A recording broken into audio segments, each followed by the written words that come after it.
സുഭാഷിന്റെ പുസ്തകം 16-ാം അധ്യായത്തില് 20-ാമത്തെ വചനം, ദൈവവചനം ആദരിക്കുന്നവൻ, ദൈവവചനത്തെ ആദരിക്കുന്നവൻ ഉത്കർഷം നേടും. അപ്പൊ ദൈവവചനത്തെ എത്രത്തോളം നമ്മൾ ആഗ്രഹിക്കുന്നു അതുപോലെ നമ്മൾ ചേർത്ത് പിടിക്കണം, നെഞ്ചോട് ചേർത്ത് പിടിക്കണം. ദൈവവചനം ഒരിക്കലും അത് റോമാക്കാരെ വായിക്കുന്നുണ്ട്. റോമ 9-ാമത്തെ 4-ാമത്തെ വചനം, 9:6 വായിക്കുന്നുണ്ട്. ദൈവത്തിന്റെ വചനം ഒരിക്കലും പരാജയപ്പെട്ടിട്ടില്ല. അപ്പൊ ദൈവത്തിന്റെ വചനം എന്ന് പറയുന്നത് നമുക്കറിയാം, അത് ഒരിക്കലും നമുക്ക് ചിന്തയ്ക്ക് അപ്പുറമാണ്. ദൈവത്തിന്റെ വചനത്തോട് നമുക്കൊരു ആകർഷണം ഉണ്ടാകണം, ദൈവത്തെ നമ്മൾ സ്വീകരിക്കണം, വചനത്തോട് നമുക്ക് ദാഹം ഉണ്ടാകണം. ഞാൻ എപ്പോഴും എല്ലാവരും പറഞ്ഞൊരു കാര്യമുണ്ട്, വിശുദ്ധ ഗ്രന്ഥം വായിക്കണം, പഠിക്കണം, ധ്യാനിക്കണം. കാരണം വചനത്തിലെല്ലാം അടങ്ങിയിട്ടുണ്ട്. ആൻഡ്രൂസ് അച്ഛൻ നമ്മുടെ കൂടെ ആയി വചനത്തിലൂടെയാണ് നമുക്ക് പറഞ്ഞു തന്നത്. അതുപോലെ നമുക്ക് പ്രസക്തരായ ധ്യാനഗുരുക്കന്മാരൊക്കെ, ഡാനിയൽ അച്ഛൻ, ഡോമിനിക് അച്ഛനൊക്കെ ദൈവത്തിന്റെ വചനം, വിശുദ്ധ ഗ്രന്ഥം, ഇതാണ് അവർ പറയുന്നത്. ഈ വിശുദ്ധ ഗ്രന്ഥത്തിൽ എല്ലാം അടങ്ങിയിട്ടുണ്ട്. കാരണം നമ്മൾ ഇപ്പോൾ നേരം വായിക്കുന്നുണ്ട് യോഹന്നാന്റെ സുവിശേഷത്തില് 15-ാം അധ്യായത്തില് 3-ാമത്തെ വചനം, ഞാൻ നിങ്ങളോട് പറഞ്ഞ വചനം നിങ്ങൾ ശുദ്ധിയുള്ളവരായിരിക്കുന്നു. ശുദ്ധിയുള്ള വചനമാണ് വിശുദ്ധി. കർത്താവ് ഈ വചനത്തിലൂടെ നമ്മളെ വിശുദ്ധീകരിക്കുന്നത്. വചനം നമ്മുടെ ഇടയിലേക്ക് കടന്നു വരുമ്പോൾ വലിയ ജീവിതത്തിലെ മാറ്റങ്ങൾ നമുക്കുണ്ടാകും. അതുകൊണ്ടാണ് യോഹന്നാന്റെ സുവിശേഷം 1-ാം അധ്യായം 14-ാമത്തെ ഇപ്രകാരമായിരുന്നു. വചനം ഇങ്ങനെയാണ് പറഞ്ഞു വെക്കുക, വചനം മാംസം ധരിച്ച് നമ്മുടെ ഇടയിൽ വസിച്ചു. വചനം എന്ന് പറയുന്നത് ദൈവമാണ്. ദൈവവചനത്തെ നമ്മൾ കയ്യിലെടുക്കുമ്പോൾ ദൈവത്തെ കയ്യിലെടുക്കുന്നവരാണ്. അതുകൊണ്ടാണ് ഈ വചനത്തോട് നമുക്ക് അധികമായി ദാഹം, ഞാൻ ആദ്യം പറഞ്ഞു, വചനത്തോട് അമിതമായി ദാഹം ഉണ്ടാകണം. അതുകൊണ്ടാണ് നമുക്കറിയാം യോഹന്നാന്റെ സുവിശേഷത്തിന്റെ 4-ാം അധ്യായത്തില് സമരേഖ നമ്മൾ വായിക്കുന്നുണ്ട്. അവള് ഒത്തിരി ദാഹം ഉള്ള സ്ത്രീയായ സഹോദരിയായിരുന്നു. പക്ഷേ അവൾക്ക് ഭൗതികമായ ദാഹമാണ് ഉണ്ടായിരുന്നത്. അപ്പൊ ഈശോ അത് കണ്ടു. ഈശോ അവളോട് പറഞ്ഞു, നീ കുടിക്കുന്ന വെള്ളം കുടിച്ചാൽ വീണ്ടും ദാഹിക്കും, എന്നാൽ ഞാൻ നൽകുന്ന വെള്ളം കുടിച്ചാൽ ആർക്കും ദാഹിക്കുകയില്ല. അപ്പം ദൈവവചനത്തോട് ആ ഒരു ദാഹം നമുക്കുണ്ടാകണം. അതുകൊണ്ടാണ് യോഹന്നാന്റെ സുവിശേഷം 7-ാം അധ്യായത്തില് 37-ാമത്തെ ഇപ്രകാരം വായിക്കുന്നു, ആർക്കെങ്കിലും ദാഹിക്കുന്നുണ്ടെങ്കിൽ അവൻ എന്റെ അടുക്കൽ കുടിക്കട്ടെ, എന്നിൽ വിശ്വസിക്കുന്നതിന്റെ ഹൃദയത്തിൽ നിന്നും വിശുദ്ധ പ്രസ്താവിക്കുന്ന പോലെ ജീവജലത്തിന്റെ അരികുകൾ ഒഴുകുന്നു. അപ്പൊ ഈ ദൈവവചനത്തെ നമ്മൾ അതുപോലെ കാണുകയും ബലവധിക്കുകയും ചെയ്യുമ്പോൾ നമ്മൾ വചനം നമ്മൾ കയ്യിലെടുക്കുമ്പോൾ ദൈവത്തെ കയ്യിലെടുക്കുന്നത്. ഞാൻ ഓർക്കുന്നു, ഈ വചനങ്ങളൊക്കെ എനിക്കിങ്ങനെ ഹൃദയസ്പർശിയായി കിട്ടിയപ്പോൾ ഒത്തിരി ആഗ്രഹിച്ചായിരുന്നു. കാരണം യേശയ്യായുടെ പുസ്തകം 55-ാം അധ്യായത്തില് 1-ാമത്തെ വചനം പ്രകാരം വായിക്കുമ്പോൾ, ആഹാരത്തിലെ ജലാശയിലേക്ക് വരുവിൻ, നിർത്തനം വന്ന് വാങ്ങി ഭക്ഷിക്കട്ടെ, എന്റെ അടുക്കൽ വന്ന് വീഞ്ഞും പാലും സൗജന്യമായി ഭക്ഷിച്ചു കൊള്ളുവിൻ. അപ്പൊ നമുക്ക് ദൈവവചനത്തോടും ദൈവത്തോടും ഒരു ദാഹം ഉണ്ടാകണം. എനിക്ക് ഇവിടെ ഇരിക്കുന്ന എല്ലാവരോടും പ്രത്യേകമായിട്ടുള്ള സ്നേഹവും നന്ദിയുണ്ട്. കാരണം നിങ്ങൾ പ്രത്യേകം ഒന്ന് ആഗ്രഹിച്ചു വന്നതല്ല, ദൈവത്തെ ആരാധിക്കുവാനും ദൈവത്തെ മഹത്വപ്പെടുത്താൻ വന്ന നിങ്ങളെ ഒരുപാട് നന്ദി ദൈവനാമത്തിൽ പറയുകയാണ്. കാരണം ഉൽപ്പത്തിയുടെ പുസ്തകം 22-ാം അധ്യായത്തില് 14-ാമത്തെ പ്രകാരം വായിക്കുന്നു. അച്ഛനെ പറഞ്ഞ വചനമാണ്, ഈ ആലയത്തിന്റെ പേര് യാഹ്വേ എന്നാണ്. യാഹ്വേ എന്ന് പറഞ്ഞാൽ അതിനർത്ഥം ദൈവത്തിന്റെ മലയിൽ അവൾ വേണം നൽകുന്നതാണ്. അപ്പം ദൈവത്തിന്റെ മലയിൽ വന്ന് ദൈവ ശുശ്രൂഷ ചെയ്ത് ദൈവത്തെ ആരാധിക്കുന്ന ദൈവമക്കളാണ് നിങ്ങൾ ഓരോരുത്തരും. ഒത്തിരി കഷ്ടപ്പാട് സഹിച്ച് ഒത്തിരി ബുദ്ധിമുട്ടോടെ കടന്നു വന്ന് നിങ്ങളെ ദൈവം സമർത്ഥമായിട്ട് അനുഗ്രഹിക്കട്ടെ. കാരണം ദൈവത്തിന്റെ അടുക്കൽ വരുന്നവരെ ഒരിക്കലും ദൈവം ഉപേക്ഷിക്കുക. അതെങ്ങനെയാണ് വചനം പറഞ്ഞു വെക്കുക? മത്തായിയുടെ സുവിശേഷം നമ്മൾ വായിക്കുമ്പോൾ 6:30 വായിക്കുന്നു, നിങ്ങൾ ആദ്യം അവരുടെ രാജ്യവും അവരുടെ നീതിയും അന്വേഷിക്കുക, അപ്പോൾ മറ്റുള്ള എല്ലാം കൂടി ചേർക്കപ്പെടും. നമുക്കറിയാം, നമ്മൾക്ക് ആദ്യത്തെ അല്ല രണ്ടാമത്തേലാണ് നമുക്ക് ഭയങ്കര താല്പര്യം. കാരണം ദൈവത്തിന്റെ രാജ്യം നീതി അന്വേഷിക്കാൻ നമുക്ക് താല്പര്യപ്പെടുന്നില്ല. പക്ഷെ നമുക്ക് കാര്യങ്ങൾ നടക്കണം. ഓരോ ശുശ്രൂഷ സ്ഥലത്തും ധ്യാനകേന്ദ്രങ്ങൾക്ക് ആൾക്കാർ ഒരുപാട് പായുന്നുണ്ട്. കാരണം അവരാഗ്രഹിക്കുന്നവരുടെ കാര്യങ്ങൾ നടക്കണം. അവരുടെ കല്യാണം നടക്കണം, വീട് വിൽക്കണം, വീട് മേടിക്കണം, അങ്ങനെയുള്ള ഭൗതിക കാര്യങ്ങൾക്കാണ് അവർ 1-ാം സ്ഥാനം കൊടുക്കണം. അല്ല, നമുക്ക് വേണ്ടത് ആദ്യം അവരുടെ രാജ്യം നീതി അന്വേഷിക്കണം, അത് മറ്റുള്ളതെല്ലാം കൂട്ടിച്ചേർക്കപ്പെടും. അതുകൊണ്ടാണ് ഈ വചനം വരുന്ന ആശ്വാസ വചനമാണ്. ഞാൻ ഓർക്കുന്നു, ദിവ്യകേന്ദ്രത്തിൽ ഞാൻ ഈ ശുശ്രൂഷ ആയിരിക്കുമ്പോൾ ഒരു ശുശ്രൂഷയിൽ ഇങ്ങനെ പങ്കെടുക്കുമ്പോൾ ഞാൻ ഉള്ളുകൊണ്ട് ഇതിന് വചനം ഉരുവിട്ട് പ്രാർത്ഥിച്ചിരിക്കുവായിരുന്നു. ഞാൻ പറഞ്ഞല്ലോ, ഈ മത്തായിയുടെ സുവിശേഷം 11-ാം അധ്യായത്തില് 11-28 നമ്മൾ വായിക്കുന്നു, അധ്വാനിക്കുന്നതിനും ഭാരം വയ്ക്കുന്ന നിങ്ങൾ എല്ലാവരും എന്റെ പക്കൽ വരുവിൻ, ഞാൻ നിങ്ങളെ ആശ്വസിപ്പിക്കാമെന്ന്. അതൊരു സത്യവചനമാണ്, ജീവന്റെ വചനമാണ്. ഒരിക്കൽ സഹോദരി ഇങ്ങനെ ഈ പ്രാർത്ഥനയുടെ കാര്യം ഒത്തിരി കഷ്ടപ്പെട്ട് വേദനിച്ച് കണ്ണീരോടെ നിലവിളിച്ച് ദൈവത്തെ ഇങ്ങനെ ഒരുപാട് കണ്ണീരോട് നിൽക്കുന്ന ഒരു സാഹചര്യത്തില് ഒരു കൂട്ടായ്മയിൽ ഇങ്ങനെ പ്രാർത്ഥിച്ചിരുന്നപ്പോൾ എന്റെ നാവിലൂടെ പരിശുദ്ധാത്മാവ് ഇങ്ങനെ ഉരുവിട്ടു. യേശയ്യായുടെ പുസ്തകം 43-ാം അധ്യായം 3-ാമത്തെ വചനം, ഭയപ്പെടേണ്ട, ഞാൻ നിന്നോട് കൂടെയുണ്ട്.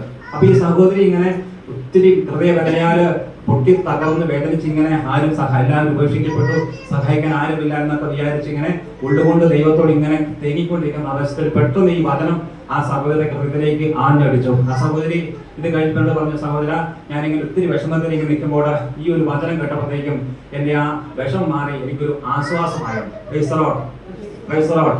ഞാൻ പറഞ്ഞു വന്നത് നമ്മൾ ദൈവത്തിന്റെ വചനം ഇരുതലവാളാണ്.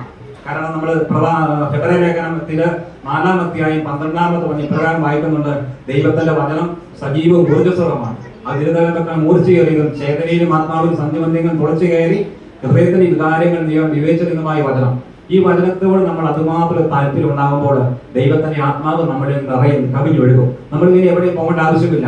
കാരണം നമ്മൾ ദൈവത്തെ പോലെ സ്നേഹിക്കണം, ദൈവ വചനങ്ങൾ പാലിക്കണം, ദൈവത്തോട് ചേർന്ന് നിൽക്കണം. ഞാൻ ഓർക്കുന്നു, ഞാനൊരു ശുശ്രൂഷയിലായിരിക്കുന്ന സമയത്ത് ഒരു സഹോദരിനെ കാണാനായിട്ട് പോയി. ആ സഹോദരി ഈ ഒത്തിരി എന്താ പറയാ, ഒരു ശരീരം മുഴുവൻ തളർന്ന് ഈ ഇടതുഭാഗം ഈ ഭാഗം മുഴുവൻ തളർന്ന് കട്ടിലേക്ക് കിടക്കുക, എഴുന്നേക്കാൻ പറ്റില്ല.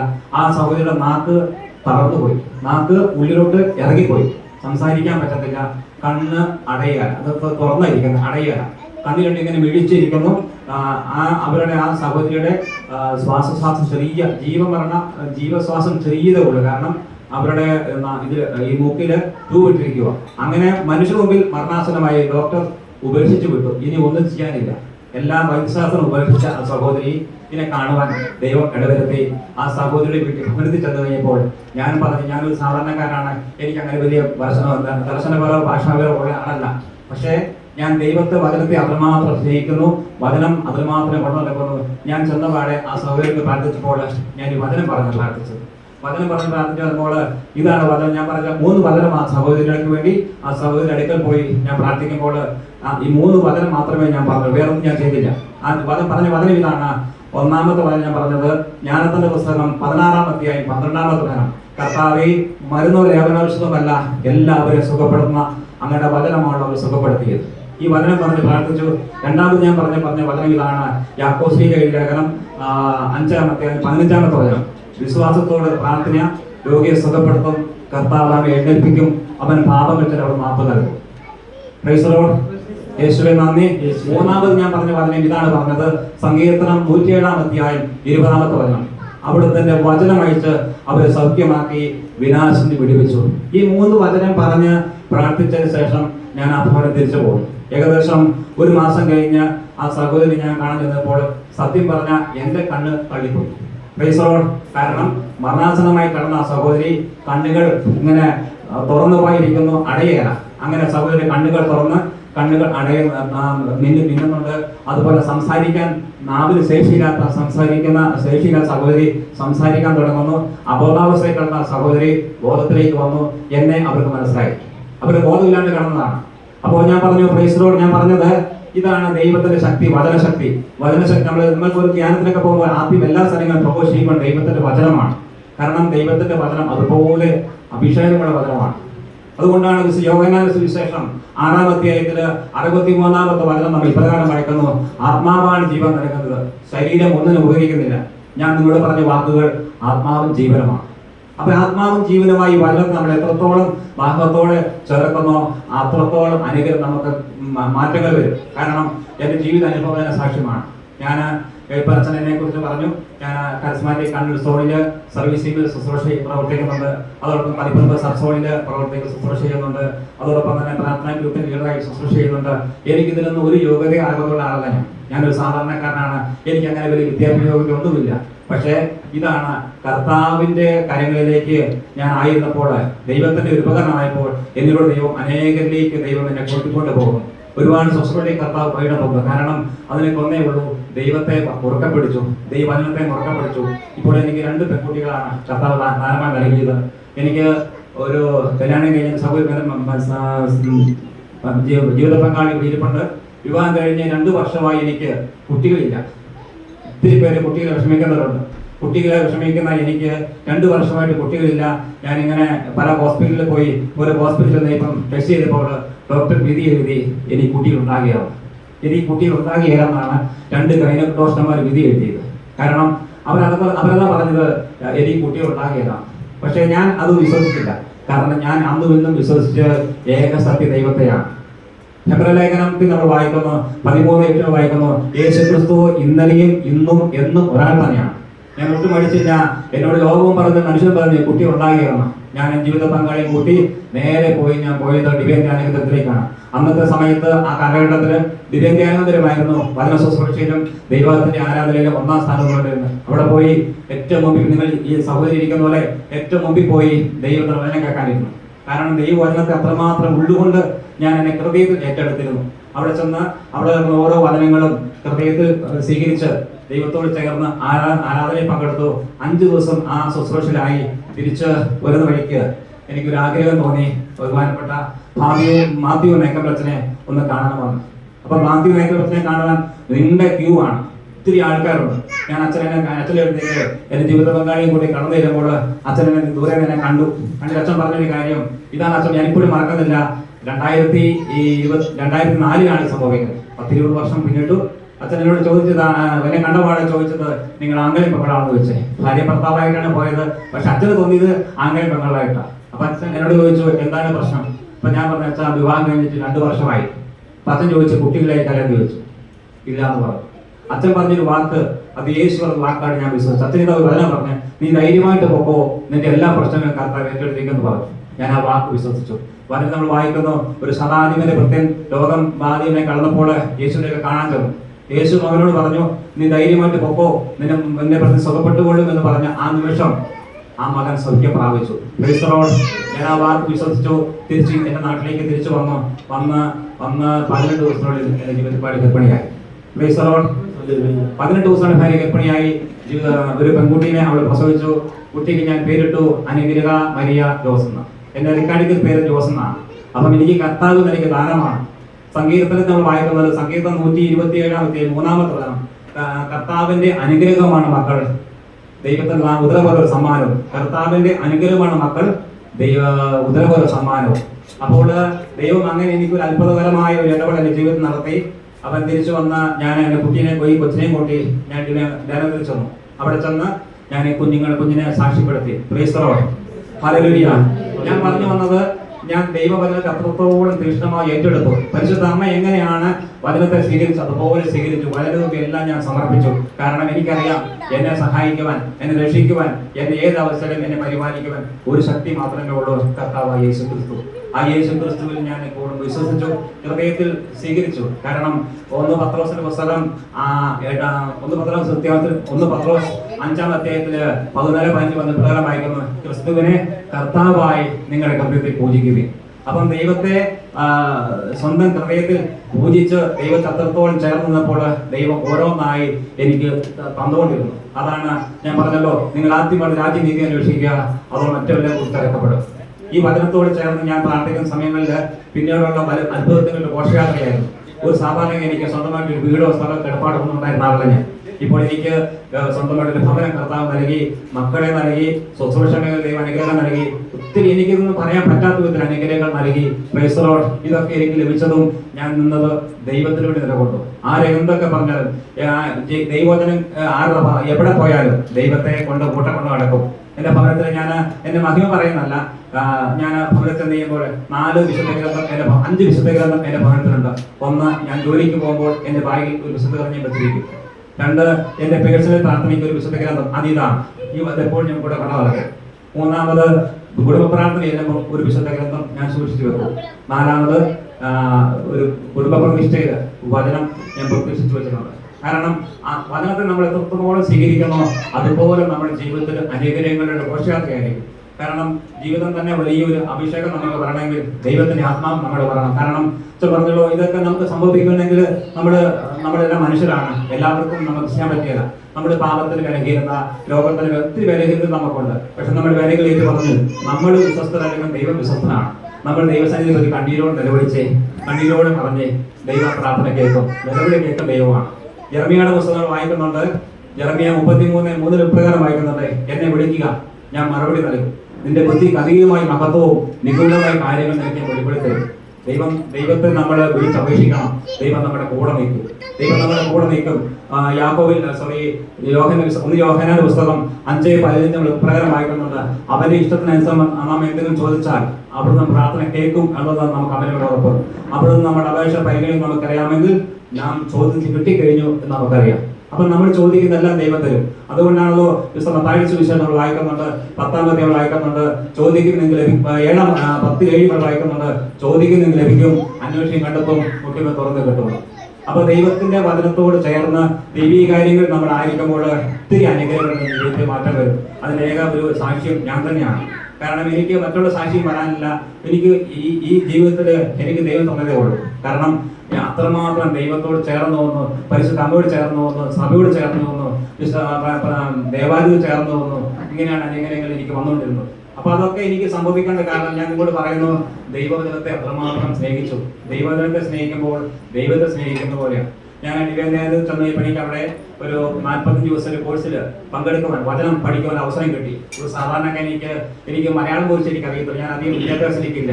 പക്ഷേ എനിക്ക് ഉന്നതരായ മതപണ്ഡിതന്മാരായ സുവിശേഷ പ്രഘോഷകരായ അവരുടെ നേതൃത്വത്തിൽ 40 ദിവസം ദൈവവചനം വായിച്ച് പഠിക്കുവാൻ ഒരു അവസരം കിട്ടി. Praise the Lord, hallelujah. അതിനെന്നെ പ്രാപ്തരാക്കിയത് ഒരു വചനമാണ്. നമുക്കറിയാം, നമുക്ക് ഓരോരുത്തർക്കും വചനം വായിക്കുമ്പോൾ ഒരു വചനം നമ്മുടെ ഹൃദയത്തിൽ തട്ടും, നമ്മുടെ ഉള്ളിൽ തട്ടും. കാരണം വചനം ഇങ്ങനെയാണ് പറഞ്ഞു വെക്കുക. ജെറമ്യയുടെ പുസ്തകം 23-ാം അധ്യായം 29-ാമത്തെ വചനം, എന്റെ വചനം അഗ്നി പോലെയും പാറയിൽ തറക്കുന്ന കൂടം പോലെ വരെയാണ്. അപ്പൊ അഗ്നി പോലെയാണ്, പാറയിൽ തറക്കുന്ന കൂടം പോലെ. ദൈവത്തിന്റെ വചനം ഒരു ശക്തിയും പിടിച്ചിരിക്കണം. ഏത് തിന്മ വന്നോട്ടെ, ഏത് പൈശാചക്തി വന്നോട്ടെ, ഒരു ശക്തിക്കും ദൈവത്തിന് പിടിച്ചിരിക്കാൻ സാധിക്കുകയില്ല. അതുകൊണ്ടാണ് മത്തായിയുടെ സുവിശേഷം 8-ാം അധ്യായത്തില് 16-ാമത്തെ വചനം, സായാഹ്നമായപ്പോൾ അനേക പിശാചുകളെ അവർ അവന്റെ അടുക്കൽ കൊണ്ടുവന്നു. അവൻ വചനം കൊണ്ട് പിശാചുക്കളെ പുറത്താക്കുകയും എല്ലാ രോഗികളും സുഖപ്പെടുത്തുകയും ചെയ്തു. അപ്പൊ ദൈവത്തിന്റെ വചനം പറഞ്ഞാണ് ഈശോ പിശാചുക്കളെ ബഹിഷ്കരിച്ചത്. നമുക്കറിയാം, മത്തായി വായിക്കുന്നുണ്ട്, 4-ാം അധ്യായത്തിൽ നമ്മൾ വായിക്കുന്നു, യേശുവിനെ പരീക്ഷിക്കാവുന്ന പിശാച്. യേശുവിനെ 3 പ്രാവശ്യം പിശാച് പരീക്ഷിച്ചപ്പോൾ യേശു വചനം പറഞ്ഞുകൊണ്ടാണ്, 3 വചനം പറഞ്ഞുകൊണ്ടാണ് യേശു ആ പരീക്ഷണത്തെ അതിജീവിച്ചത്. നമുക്ക് നമ്മുടെ പരീക്ഷണമൊക്കെ ഉണ്ടാകുമ്പോൾ നമ്മൾ വചനം വായിക്കുകയും, വചനം ജീവദായകമാണ്, അഗ്നിയാണ്.